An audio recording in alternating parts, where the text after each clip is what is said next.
তবে দেশে যদি একটা শান্তিপূর্ণ ক্ষমতা হস্তান্তরের পথ না হয় তাহলে কিন্তু আগামীতে আমরা একটা বড় ধরনের বিপর্যয়ের মুখে পড়ব। বাংলাদেশের জাতীয় এবং অভ্যন্তরীণ দুটো সমস্যাই বোধহয় আমাদের একটু মাথায় রাখা দরকার। কোন ঘটনায় কিভাবে রিয়াকশন দেখালে আসলে আমাদের আন্তর্জাতিক সম্প্রদায়ের মধ্যে যারা বাংলাদেশকে টার্গেট করে একটা অপপ্রচার প্রোপাগান্ডা ছড়াতে চায় তারা বেনিফিটেড হয়, তারা সুবিধা পায়, এবং দেশের অভ্যন্তরীণ কোন পরিস্থিতিতে আসলে একটা জটিল পরিস্থিতি ধারণ করতে পারে, এই বিষয়গুলো আমাদের দায়িত্বশীল নেতৃবৃন্দ একটু মাথায় রাখা দরকার। কারণ সরকার নির্বাচনের দিকে দেশকে নিয়ে যাচ্ছে, আবার আমাদের পতিত পরাজিত শক্তি সেই নির্বাচনকে বানচাল করার জন্য, ঠেকানোর জন্য নানা ধরনের অপতৎপরতায় লিপ্ত আছে।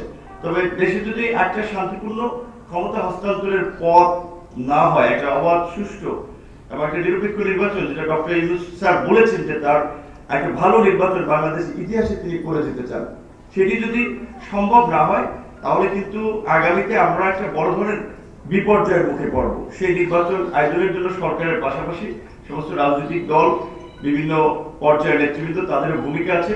আমরা সেই ভূমিকার মধ্যে দিয়ে আগামীতে একটা নতুন বাংলাদেশের দিকে যাত্রা শুরু করতে চাই। সবাইকে অনেক ধন্যবাদ এবং কৃতজ্ঞ। আলেম ওলামা সহ মাদ্রাসার ছাত্রদের উপরে যে নির্মম হত্যাযজ্ঞ চালিয়েছিল সেটি একটি উল্লেখযোগ্য ঘটনা হিসেবে কাজ করেছে।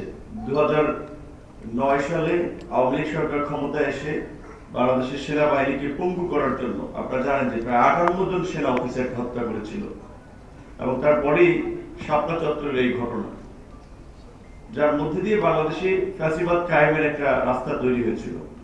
সরকারের পক্ষ থেকে স্বীকৃতি, বিশেষ করে আমি মনে করি এটা সম্ভব হয়েছে তরুণ নেতৃত্ব সরকারে আছে বিধায়।